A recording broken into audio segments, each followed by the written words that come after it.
trabalho, como dizíamos há um bocado, com uma mensagem deste livro admirável para o nosso, que é psicografado por Francisco Cândido Xavier e é ditado pelo Espírito Emmanuel. E esta mensagem chama-se oração. Perseverai em oração, velando nela com a ação de graça. São palavras de Paulo aos Colossenses. E então, Emmanuel comenta: muitos crentes estimariam movimentar a prece, qual se mobiliza uma vassoura ou um martelo. Exigem resultados imediatos, por desconhecerem qualquer esforço preparatório. Outros perseveram na oração, mantendo-se, todavia, angustiados e espantadiços. Desgastam-se e consomem valiosas energias nas aflições injustificáveis.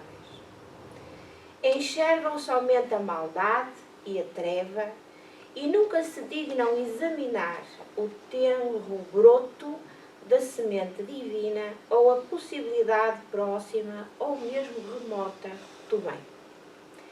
Encarceram-se no lado mau e perdem por vezes uma existência inteira sem qualquer propósito de se transferirem para o lado bom. Que probabilidade de êxito se reservará ao necessitado que formula uma solicitação em gritaria, com evidentes sintomas de desequilíbrio? O concessionário sensato, de início, adiará a solução, aguardando prudente que a serenidade volte ao pedinte. A palavra de Paulo é clara nesse sentido. É indispensável persistir na oração, velando nesse trabalho com a ação de graças. E forçoso é reconhecer que louvar não é apenas pronunciar votos brilhantes. É também alegrar-se em pleno combate pela vitória do bem e pela vitória do bem, agradecendo ao Senhor os motivos de sacrifício e sofrimento, buscando as vantagens que a adversidade e o trabalho nos trouxeram ao Espírito. Peçamos a Jesus o dom da paz e da alegria, mas não nos esqueçamos de glorificar-lhe os sublimes desígnios, toda a vez que a sua vontade misericordiosa e justa entra em choque com os nossos propósitos inferiores. E estejamos convencidos de que a oração intempestiva, constituída de pensamentos desesperados e descabidas exigências, destina-se ao chão renovador, qual acontece à flor improdutiva que o vento leva.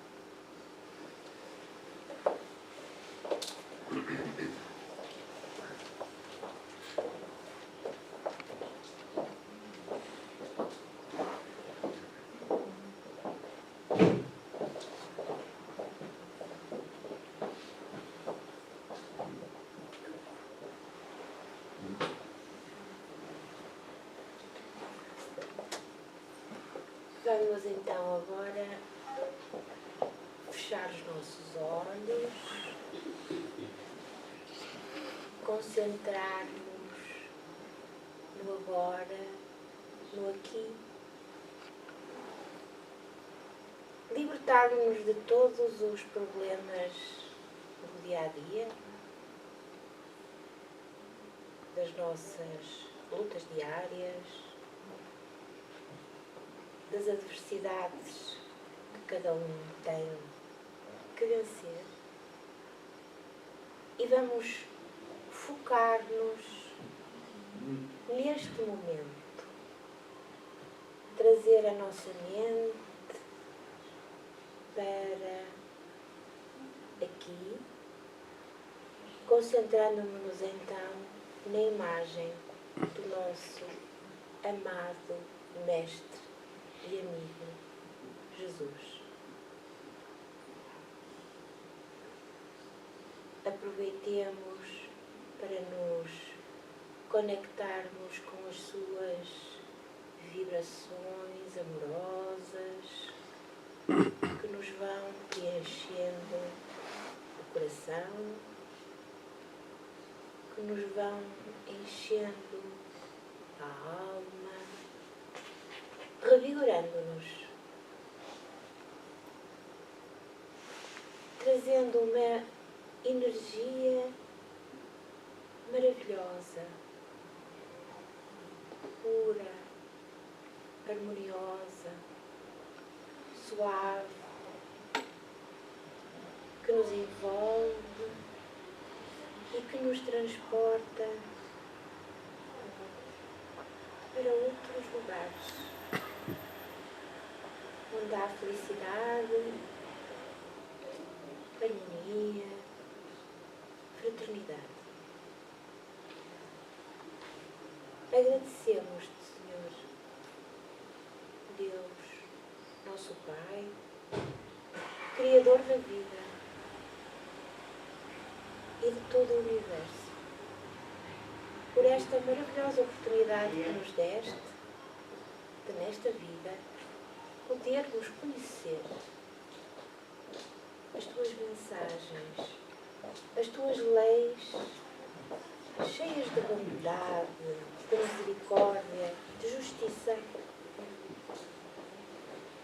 através também do nosso querido Mestre, que se fez homem para nos dar o exemplo, para ser o nosso modelo do caminho que temos a percorrer até ti, meu Pai. Agradecemos-te por isso e aproveitamos também para te pedir, com fervor, que nos auxilies, que nos intuas, que nos dês coragem para enfrentar todas as adversidades, todos os problemas da nossa vida, que, como lemos na mensagem inicial, mais não são do que estímulos à nossa evolução espiritual.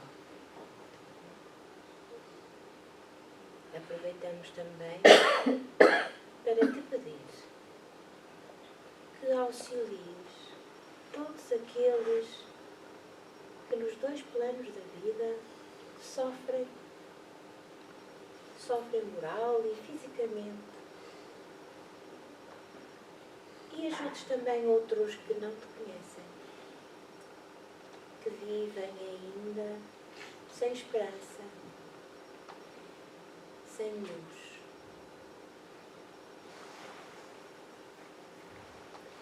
Obrigada, Senhor. Pedimos-te, querido Mestre, que fiques connosco, hoje e todos os dias da nossa vida. Muito obrigada. Bom, este poema que trouxemos aqui é muito interessante, de facto,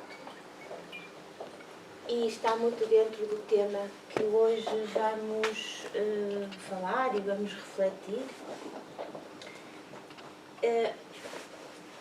É um poema de alguém, de um anónimo, mas realmente espero que tenham refletido sobre isso. Portanto, como dizíamos, hoje o tema do nosso estudo é o Evangelho segundo o Espiritismo, capítulo 27, Pedi e obtereis. E o que nós vamos estudar hoje é a eficácia da prece, a ação da prece e a transmissão do pensamento.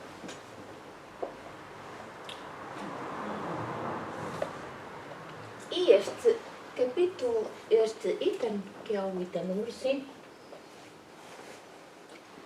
são palavras de Jesus, segundo Marcos. Seja o que for que peçais na prece, crede que o obtereis e concedido vos será o que pedirdes. Ora, reflitam nisto, que maravilhoso instrumento Deus nos deu para que nos nossos momentos de aflição nós possamos entrar em conexão com os nossos benfeitores, com o nosso Mestre Jesus, que nos dá a prece como forma de comunicação. E é isso que vamos falar hoje. Então, o que diz Allan Kardec? Há quem conteste a eficácia da prece, com fundamento no princípio de que, conhecendo Deus as nossas necessidades, inútil se torna expô-las. E os que assim pensam acrescentam que, achando-se tudo no universo encadeado por leis eternas, não podem as nossas súplicas mudar os decretos de Deus. Portanto, esta corrente de pensamento diz-nos que não vale a pena estarmos a perder tempo e esforço, porque de facto aquilo que nós pedimos, se Deus considerar que as nossas súplicas vão modificar as leis divinas, não será concedido o nosso desejo. E por outro lado, diz que Deus sabe tudo, é omnipresente, omnipotente, e portanto não vale a pena estarmos a perder tempo. Quer dizer, isto é esforço a mais. Será que é assim? Acham que é assim? Não. Ainda bem. Vamos continuar a seguir este raciocínio de Kardec. Sem dúvida alguma, há leis naturais e imutáveis que não podem ser revogadas, anuladas, ao capricho de cada um. Vejam a confusão que seria se eu vou pedir uma coisa, certamente é diferente daquela que o Paulo pede ou outro qualquer, e portanto nós estávamos permanentemente a mudar e isto ninguém se entendia, não é? Tem que haver regras para as pessoas viverem em sociedade, tal como acontece com as leis humanas. Exatamente da mesma maneira. Senão, imaginem o trânsito, não é? Se não houvesse sinais de trânsito, já assim é complicado, imaginem então o que seria, porque cada um acha-se sempre mais importante do que o seguinte. Portanto, há leis naturais e imutáveis que não podem ser revogadas, mas daí a crer-se que todas as circunstâncias da vida estão submetidas à fatalidade, vai grande distância. Quer dizer, esta fatalidade é como se o destino de cada um de nós tivesse traçado. E, portanto, teríamos a obrigação, digamos assim, de seguir aquele caminho. O que também não é verdade. Se assim fosse, diz Kardec, nada mais seria o homem do que um instrumento passivo. Portanto, o caminho estava completamente desenhado, não é? Nós nascíamos, seguíamos esse caminho e pronto. Éramos apenas um instrumento passivo. O que não acontece, porque nós sabemos que existe o livre-arbítrio. E nessa hipótese de ser o homem passivo, sem livre-arbítrio e sem iniciativa, só lhe caberia curvar a cabeça ao jugo dos acontecimentos, sem cogitar, sem pensar sequer em evitá-los. Portanto, nem sequer, dizia Kardec, que se desviaria de um raio. Pronto, era a fatalidade, era apanhar esse raio e certamente sofrer as consequências que seriam mortais, não é? E continua Kardec. Deus não lhe outorgou, portanto, não lhe concedeu a razão e a inteligência ao homem para que ele as deixasse sem serventia. A vontade para não querer. A atividade para ficar inativo. Sendo livre o homem de agir num sentido ou noutro, os seus atos acarretam-lhe consequências subordinadas ao que ele faz ou não. Portanto, aqui é que começa, de facto, a coisa a complicar-se. Ou seja, não existe fatalidade, portanto, nós temos o livre-arbítrio que nos foi concedido por Deus, isto é, podemos optar em determinado ponto da nossa vida por um caminho ou por outro. Mas também temos que sofrer as consequências dessa nossa opção. Certo? Portanto, somos responsáveis por aquilo que fazemos. E isto tem uma implicação enorme nas nossas vidas. Porque se pensarmos que muitas vezes dizemos ai, aconteceu-me isto, eu não merecia, porque é que me aconteceu a mim, o que é que eu fiz, que sou tão boa pessoa, Deus abandonou-me, esqueceu-se de mim. Será que é assim? Ou será que muitos dos problemas que nós temos no dia a dia são apenas da nossa responsabilidade? E não quer dizer que seja nesta vida. Nós podemos estar agora a tentar redimir-nos, eu digo tentar, não é? Já estou a ser boazinha. A tentar redimir-nos de faltas cometidas em vidas anteriores. Não é?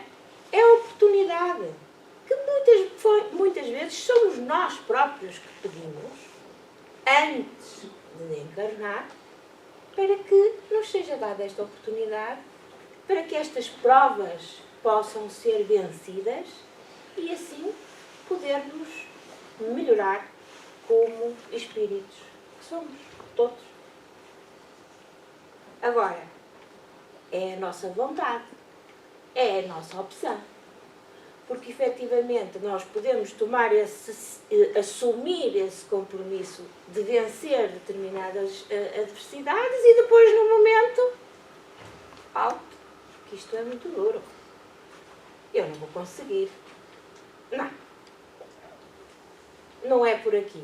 E segue-se o caminho.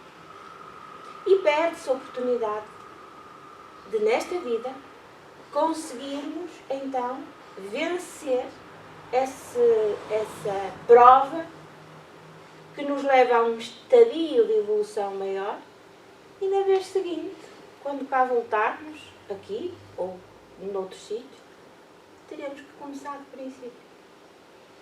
Até aprendermos.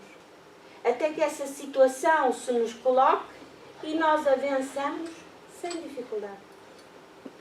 Reparem que o Espírito é eterno. Portanto, não há aqui pressas, nem ansiedades. Tudo vem a seu tempo. E nós, quando estivermos realmente preparados para vencer essas provas, vencê-las, não tenham dúvida.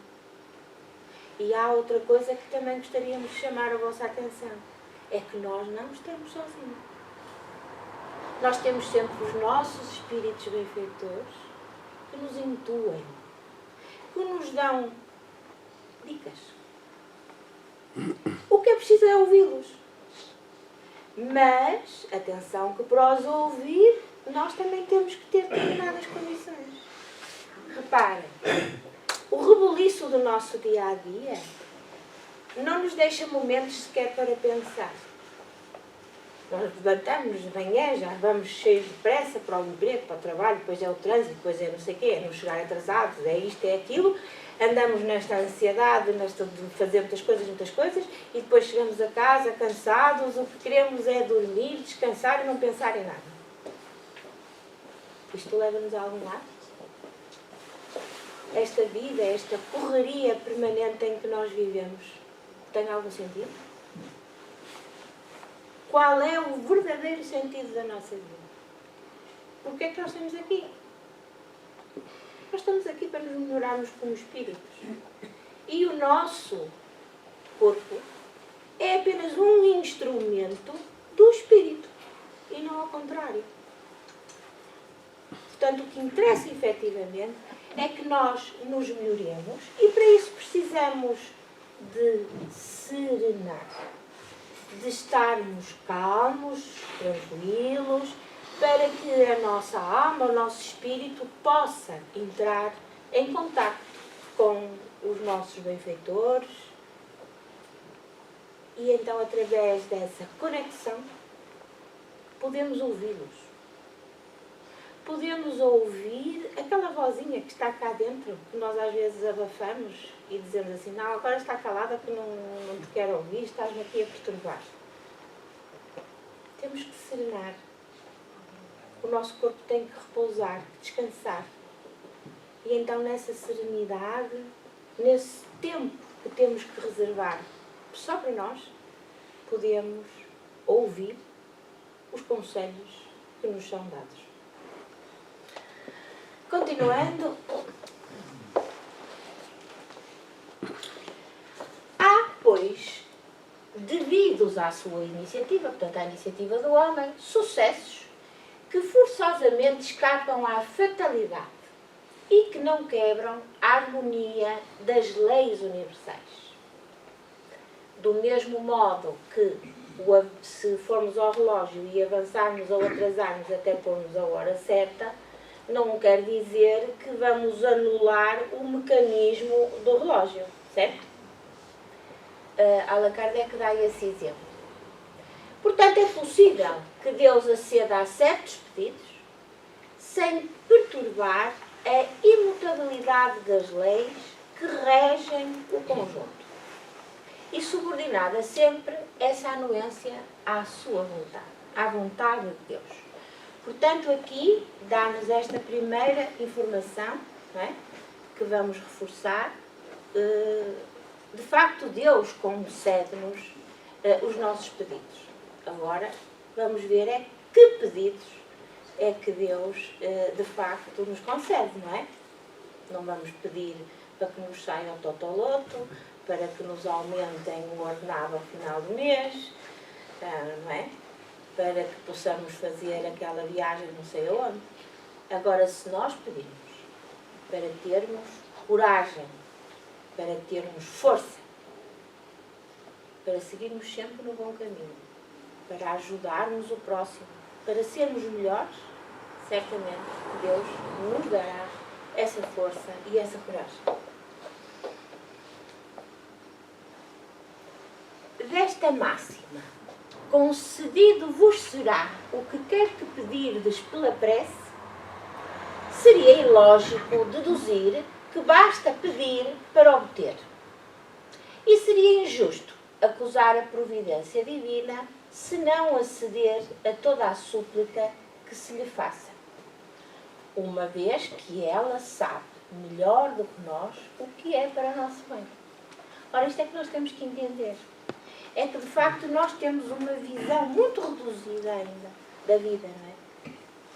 Nós, os que estamos aqui, e mais, felizmente, já vamos tendo alguns conhecimentos, mas conhecemos uma parte ínfima do todo. Deus sabe muitíssimo mais do que até aqueles mensageiros que nos manda, não é? Mas vai-nos dando a oportunidade de nós, através do nosso esforço e do nosso melhoramento, realmente aumentarmos a nossa visão. Mas imaginem um monte muito alto e nós, no topo, conseguimos ver quilómetros e quilómetros de distância, não é? Nós estamos apenas na base, portanto só vemos assim um bocadinho mais, porque há quem não saia do pé, do sopé do monte e, portanto, a visão é reduzida.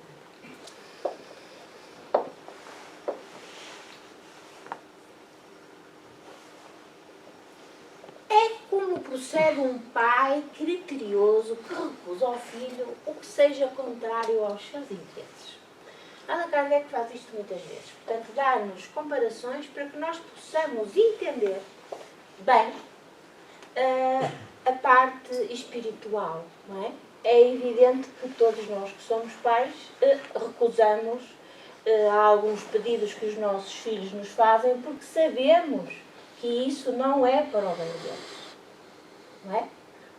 Hoje dá-me muita barriga, não vou à escola. Estou cheia de febre, não posso ir à escola. Não, tens que ir. Porque é o teu dever. Tens que fazer esse esforço, levantar-te e ir. É o que Deus faz connosco. Não é? E pronto, de facto, a nossa visão é mesmo reduzida e apenas vemos o presente. Não temos a noção do todo ainda. Ora, se o sofrimento é de utilidade para a sua felicidade futura, Deus o deixará sofrer, outra comparação, como o cirurgião deixa que o doente sofra as dores de uma operação que lhe trará a cura. Portanto, como nós ainda estamos numa fase de evolução muito próxima do início, é através do sofrimento que nós evoluímos. Poderia ser de outra forma.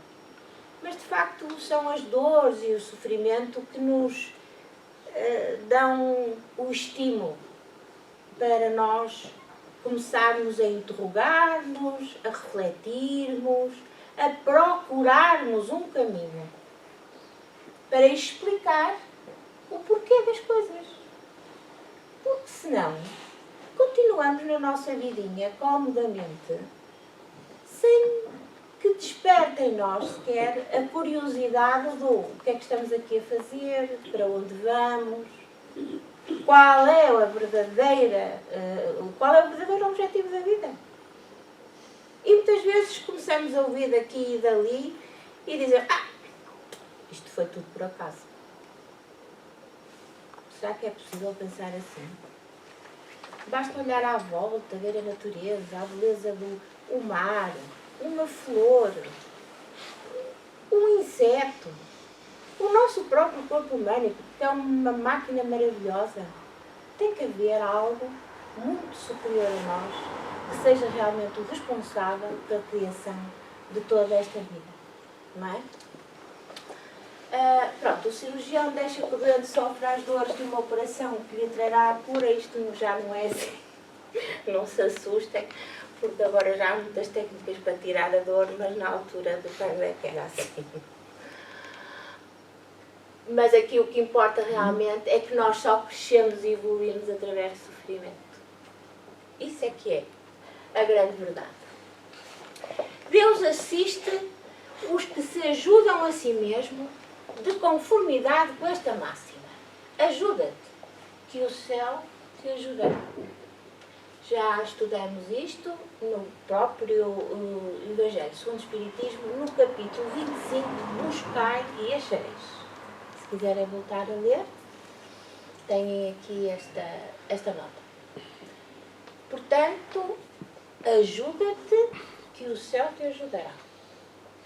Por mim, estamos aqui a dar informações importantíssimas para que nós possamos, de facto, seguir o caminho certo, o caminho do bem, o caminho que nos leva até Deus, e sempre que precisarmos, temos ajuda.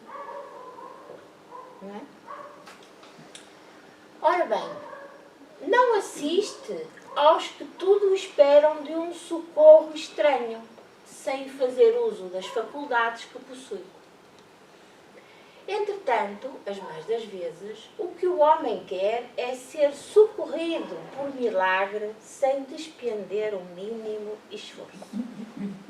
É verdade ou não? Se nós pudermos não fazer nada e as coisas acontecerem sem nós mexermos uma palha, maravilha! Que coisa boa! Não é?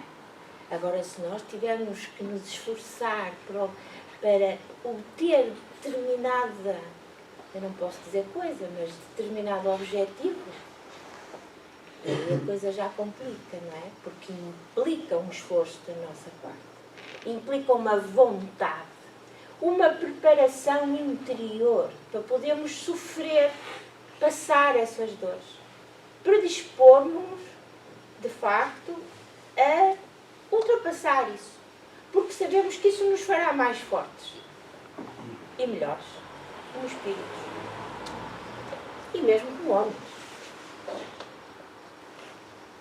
Homens com H+. Perdão, enganei-me, puta de trás.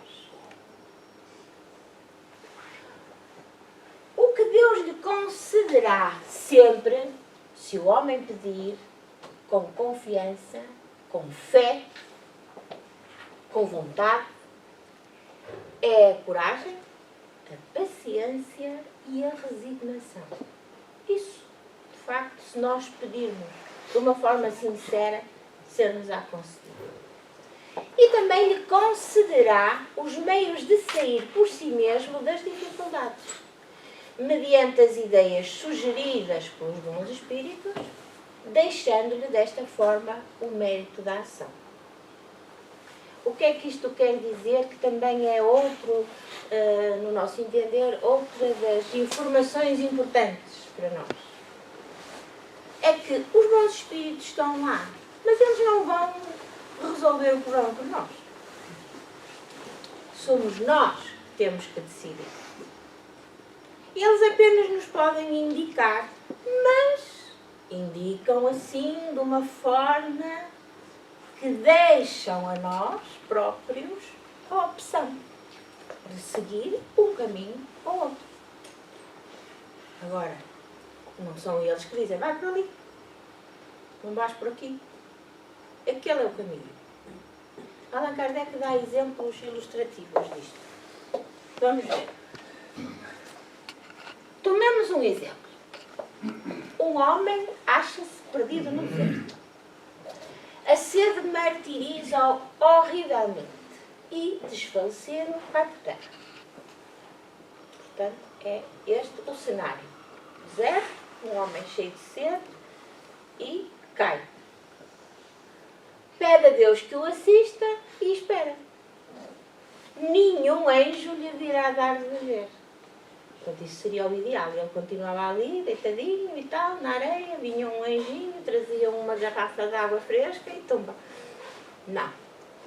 Contudo, um bom espírito sugere-lhe a ideia de se levantar e tomar um dos caminhos que tem diante de si.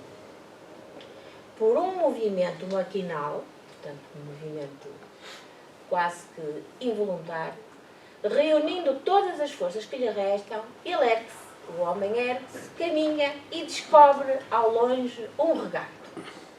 E ao vê-lo, ganha coragem. Claro, é um estímulo, não é?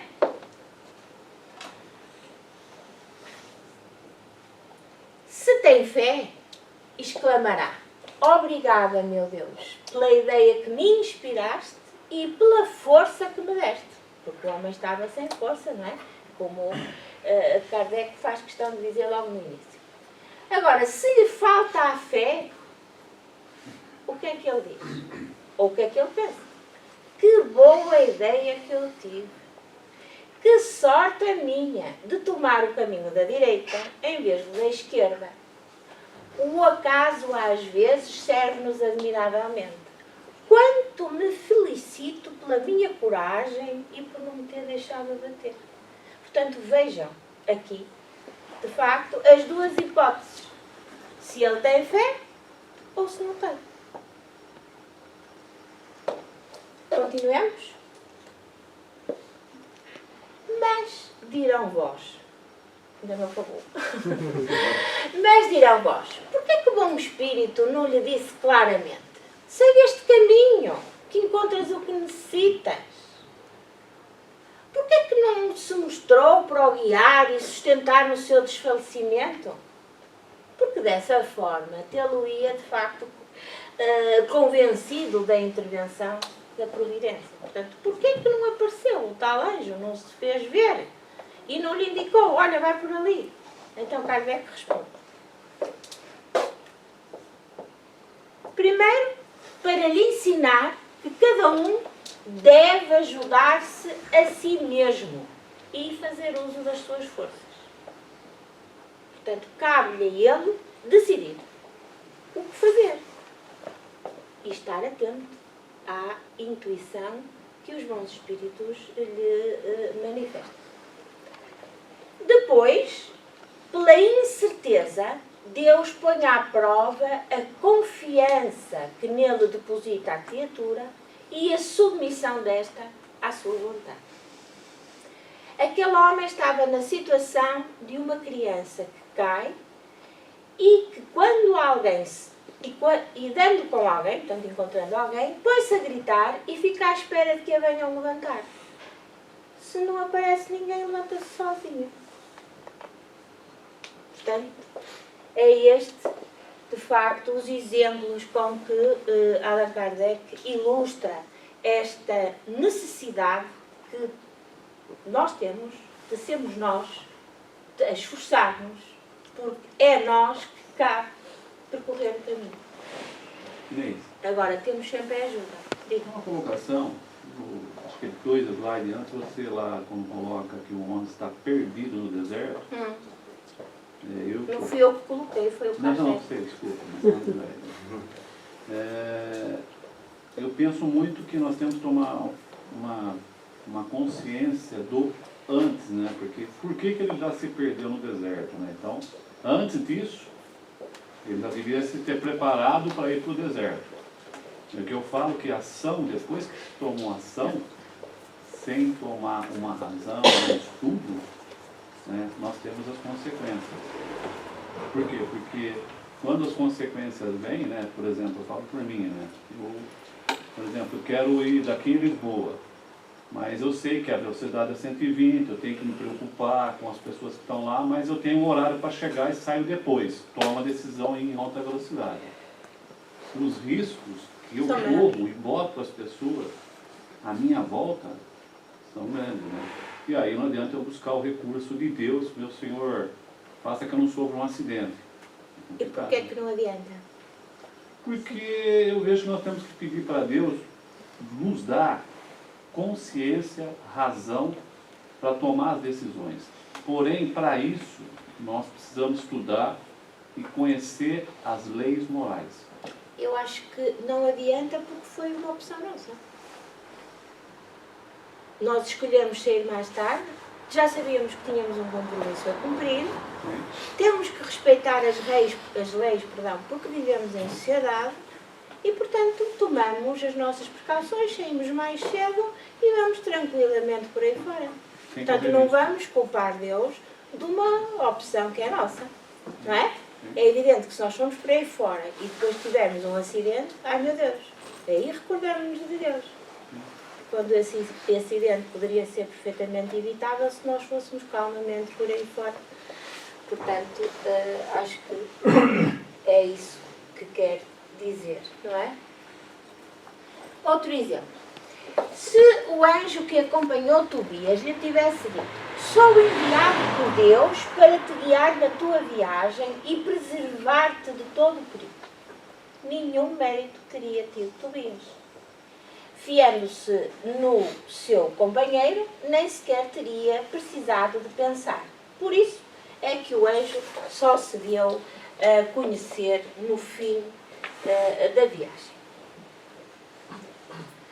Portanto, até aqui finalizamos este item que fala sobre a eficácia da prece, mas depois faremos no fim um pequeno resumo. De facto, é um assunto importante. Vamos então agora conversar sobre a ação da prece. E diz Allan Kardec: a prece é uma invocação, mediante a qual o homem entra pelo pensamento em comunicação com o ser a quem se dirige. Portanto, isto de facto é a definição do que é a prece. É a comunicação entre dois seres, não é? Uma troca de energia que se dá. Pode pode ter por objeto, a prece pode ter por objeto um pedido, um agradecimento ou um louvor, uma glorificação. Podemos orar por nós ou por outrem, por vivos ou por mortos.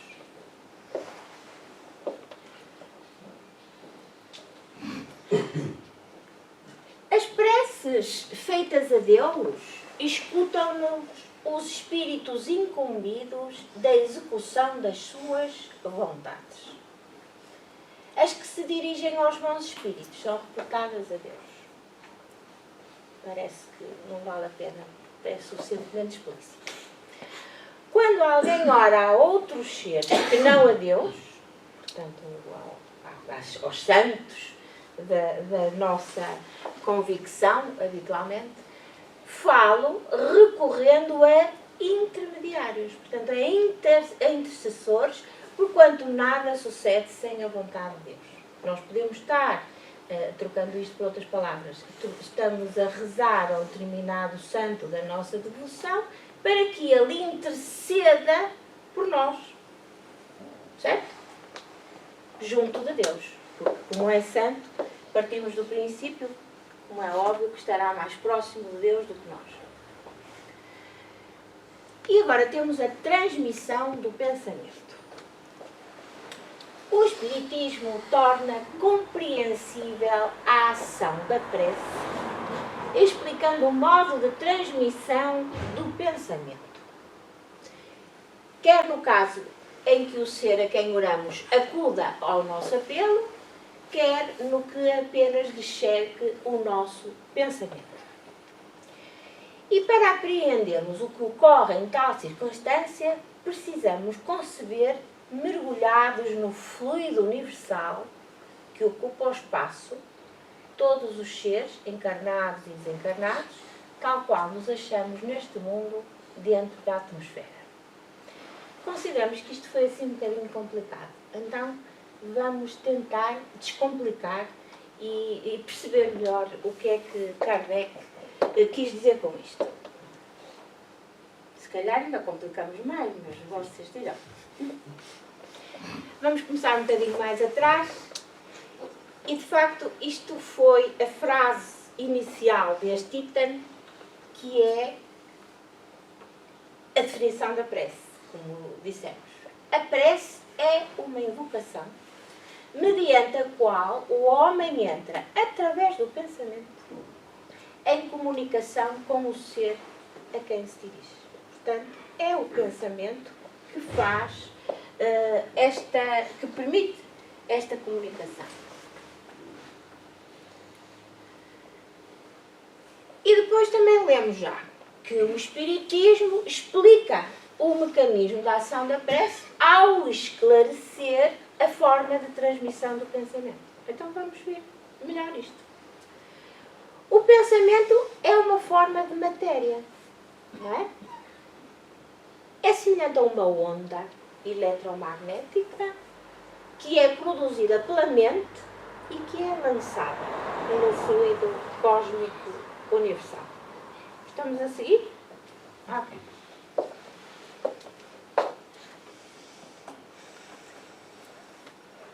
Agora é mais complicado, porque isto é uma onda eletromagnética. E o que é uma onda?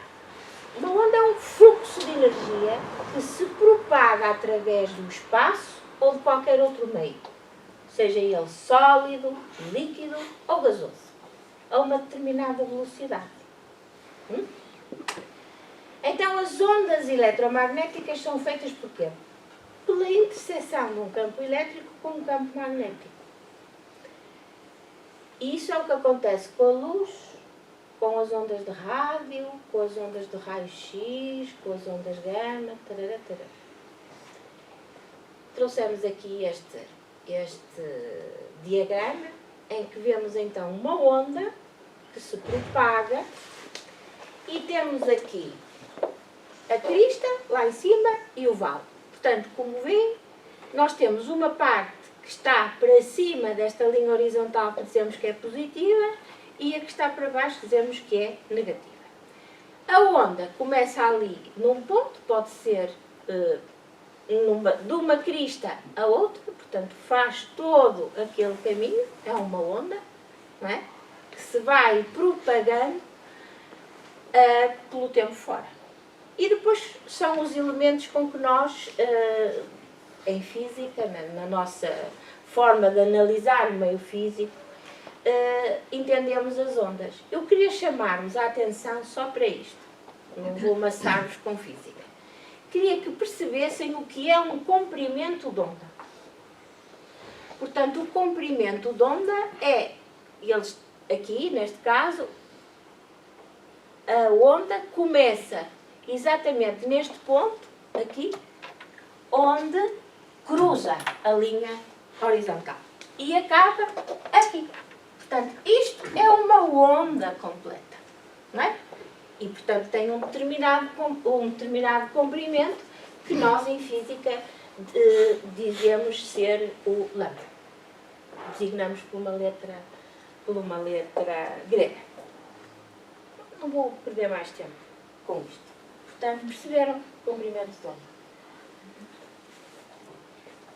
E porquê que é importante perceber esta coisa do comprimento de onda? Porque há ondas de comprimento longo e cujo alcance é curto. E como nós dissemos, e por aí fora, médias, portanto de médio alcance, já vamos falar sobre isso. E como nós dissemos que o pensamento se transmite como as ondas eletromagnéticas, então, no livro Mecanismos da Mediunidade, da série André Luiz, explica-se muito bem esta forma do pensamento se transmitir. Agora reparem, através do pensamento, o que é que nós conseguimos alcançar? Quem é que recebe o nosso pensamento? Depende do tipo de pensamento, como aqui está descrito. Se nós temos aqueles pensamentos comuns do nosso dia-a-dia, o que é que vou fazer para o jantar, tenho aqui a lista do supermercado, tenho que ir ali não sei o quê, não sei o que é que vou fazer hoje à tarde, vou ao cinema, vou ver uma exposição.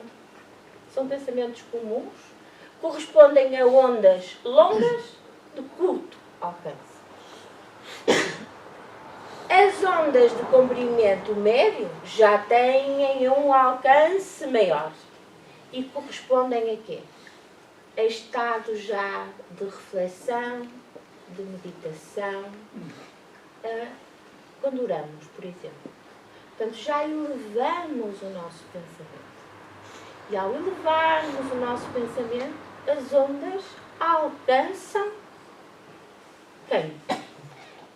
Seres espirituais, certo?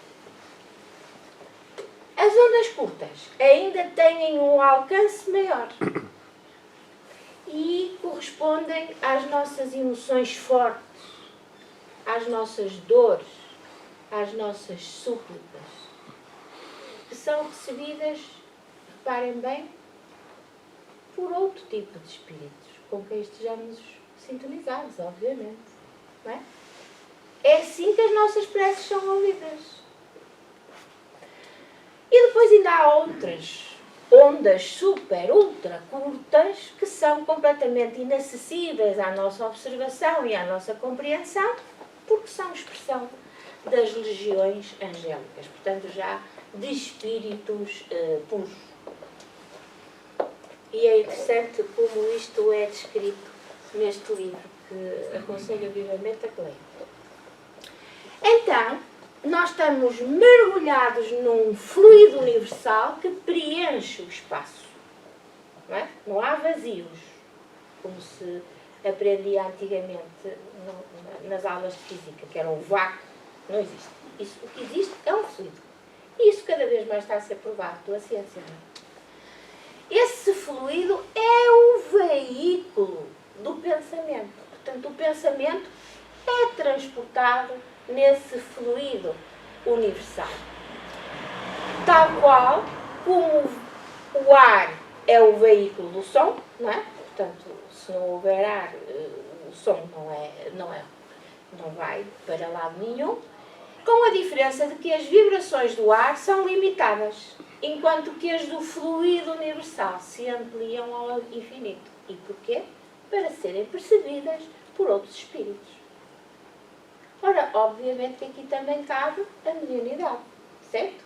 Quando comunicamos com espíritos, realmente estamos a fazê-lo através do pensamento. Então, voltando à nossa lição, a ação da prece, transmissão do pensamento, que era o item que nós estávamos a estudar, do Evangelho, cá está. O fluido recebe da vontade uma impulsão. Não é? Portanto, nós temos que ter vontade, é a vontade que move o nosso pensamento. E é esse fluido o veículo do pensamento, como já vimos, como o ar o é do som, com a diferença de que as vibrações do ar são circunscritas, ao passo que as do fluido universal se estendem até o infinito. Dirigido o pensamento para um ser qualquer, seja na Terra, seja no espaço, de encarnado para desencarnado, ou vice-versa, portanto, de desencarnado para encarnado, estabelece-se uma corrente fluida entre um e outro, transmitindo de um para o outro o pensamento. Perceberam? Entenderam? Pronto, certamente já vos aconteceu estar a pensar numa determinada pessoa, dos vossos conhecimentos, mas uma pessoa que vos seja próxima é ainda mais fácil. Num filho, na mãe, e essa pessoa telefona. Estava mesmo a pensar em ti. Portanto, há de facto uma vibração que é captada, não é? Que se estabelece, sobretudo quando essas duas pessoas têm afinidade, não é? É o que acontece de encarnado para encarnado, ou de encarnado para desencarnado, ou vice-versa. A energia da corrente guarda proporção com a do pensamento e da vontade. Portanto, essa energia é tão mais forte quanto a nossa vontade, certo? Que é a vontade que faz com que o pensamento ocorra e flua. É assim que os espíritos ouvem a prece que lhes é dirigida, qualquer que seja o lugar onde se encontram. É assim que os espíritos se comunicam entre si, que nos transmitem as suas inspirações, que relações se estabelecem à distância entre encarnados. E ficaríamos por aqui. Esta explicação dirige-se sobretudo aos que não compreendem a utilidade da prece puramente mística, que, se lembram, foi o início do nosso item, que achavam que a prece, a tal corrente de pessoas que pensavam que a prece não serve para nada, porque Deus já sabe tudo, conhece-nos muito bem, sabe quais são as nossas necessidades e os nossos desejos. E, portanto, aqui diz, esta explicação dirige-se sobretudo aos que não compreendem a utilidade da prece puramente mística. Não tem por fim materializar a prece, não é? Materializar a prece não, porque a prece não é materializável, apesar do pensamento ser, de facto, uma forma de matéria. Mas tornar-lhe inteligível os efeitos, mostrando que pode exercer a ação direta e efetiva. Mas esta nota é importante. É que nem por isso deixa essa ação de estar subordinada à vontade de Deus, que é o juiz supremo em todas as coisas e o único, apto a torná-la eficaz. Por isso é que lá atrás também Allan Kardec dizia que nós podemos, de facto, orar e pedir aos nossos santos da nossa convicção, mas de facto eles não são mais do que meros intercessores, porque Deus é que decide. Cada vez há mais estudos, a nível já agora, passando um bocadinho para a parte mais científica, cada vez há mais estudos sobre a ação da prece de facto, nas doenças. As espécies intercessórias, ou seja, conjuntos de pessoas que rezam por indivíduos que estão internados com determinadas doenças. Há estudos sérios, bem feitos, publicados nas revistas mais importantes da ciência, falando sobre estudos, por exemplo, de pessoas que estão internadas nos cuidados intensivos coronários. Pessoas que tiveram infartos e que foram pessoas completamente de uma forma aleatória e pedir-lhes para rezarem pelas pessoas que estavam internadas. E outro grupo, ninguém rezou por elas. Os que tiveram as orações melhoraram muito mais rápido, tiveram necessidade de muito menos medicamentos e tiveram alta muito mais cedo no hospital do que aqueles outros de quem ninguém rezou por eles. Pronto, isto é um estudo muito interessante e que de facto prova a eficácia da oração. Pela prece obtém o homem o concurso dos bons espíritos que acorrem a sustentá-lo em suas boas resoluções e a inspirar-lhe ideias sãs. Desse modo, ele adquire a força moral necessária a vencer as dificuldades e a volver ao caminho reto se deste se afastou. Portanto, vi de facto que os espíritos estão sempre à nossa volta, mas eles o que nos dão é força, é coragem e depois a resolução é nossa. Por esse meio pode também desviar de si os males que atrairia pelas próprias faltas. Oh, caramba, isto agora está a complicar. Então nós temos essa capacidade de nos desviarmos do mal? Como é? Vejam um exemplo que diz Kardec. Um homem vê arruinada a sua saúde em consequência de excessos a que se entregou. E assim leva até ao termo dos seus dias uma vida de sofrimento. Terá ele o direito de queixar-se se não obtiver a cura que deseja? Pois então, não podia, e a resposta é não, pois podia ter encontrado na prece a força de resistir às tentações. Portanto, primeiro foi uma opção daquele homem ter uma vida desregrada, que lhe levou depois à doença física, e por outro lado, na altura certa em que as tentações, digamos assim, lhe surgiram, ele podia ter pedido a ajuda dos bons espíritos que sempre nos acompanham para resistir a essas tentações e assim vencê-las.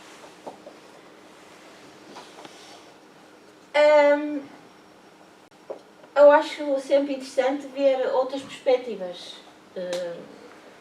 E então, no Livro dos Espíritos, nesta questão 660, Allan Kardec pergunta aos espíritos: a prece torna melhor o homem?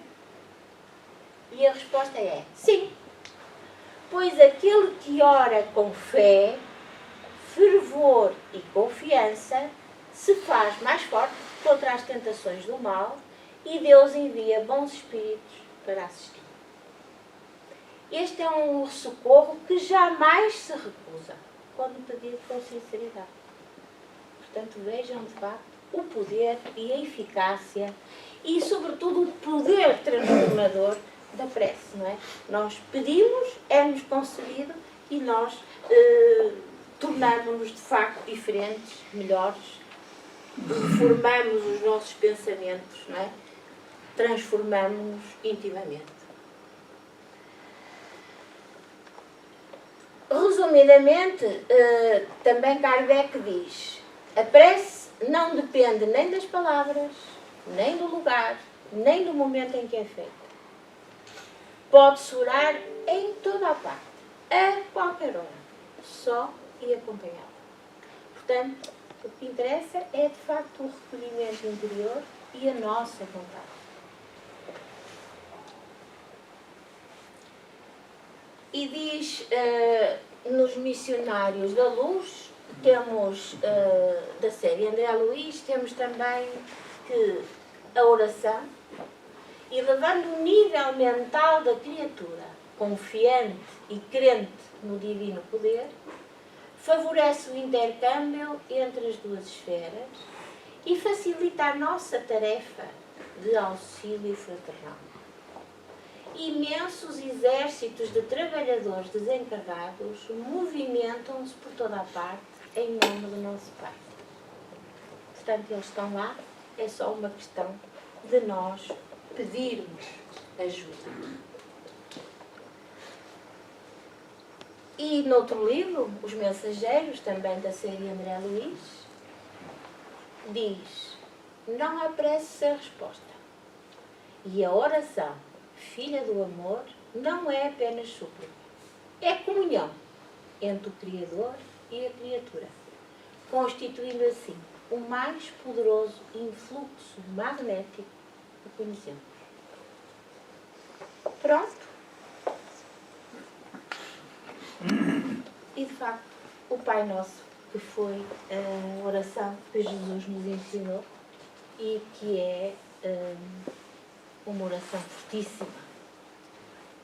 De facto, quem ora o Pai Nosso sente, sem sombra de dúvida, uma vibração enorme, uma serenidade, uma preparação para depois nos ligarmos ao nosso Criador e podermos dizer francamente, sinceramente, o que nos vai na alma.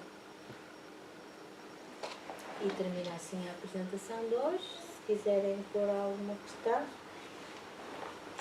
se tiverem alguma dúvida que esteja ao meu alcance de responder.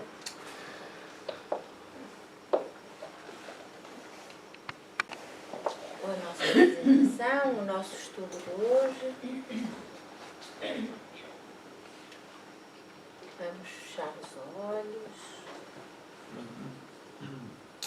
Guardar dentro do nosso coração, na nossa mente,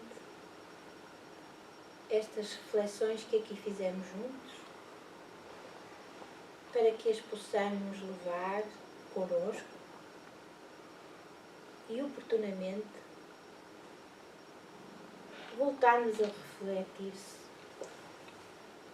seriamente sobre este instrumento maravilhoso que Deus nos concedeu para nos auxiliar no nosso caminho.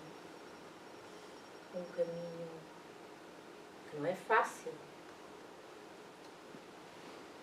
porque só assim é possível chegarmos ao patamar que Deus nos prometeu, a felicidade eterna. Agradecidos por tudo, Senhor. Com a alma transbordando de alegria, te agradecemos por tudo o que nos dás e que por vezes nós não sabemos aproveitar, desperdiçamos, porque não estamos suficientemente alerta, Senhor.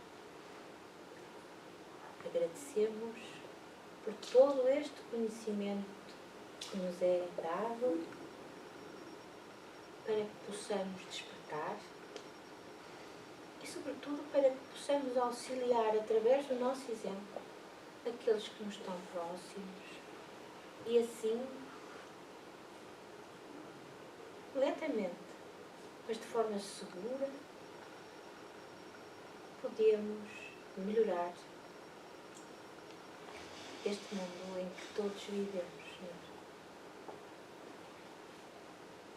Uma vez mais, gratos pela oportunidade, pedimos-te por este planeta que nos deste para viver, a nossa casa, e que também não soubermos estimar como foi por ti pedido. pedimos-te, Senhor, para que nas próximas gerações o conhecimento seja alargado, para que nós possamos dar esse exemplo de melhoria, de transformação interior e mesmo nas nossas atitudes do nosso dia-a-dia, para que o mundo melhore em todos os aspectos, Senhor. Para que se estabeleça um clima de paz, de sinceridade, de fraternidade entre todos os povos. Obrigada, Senhor. Fica connosco, hoje e sempre. Que assim seja.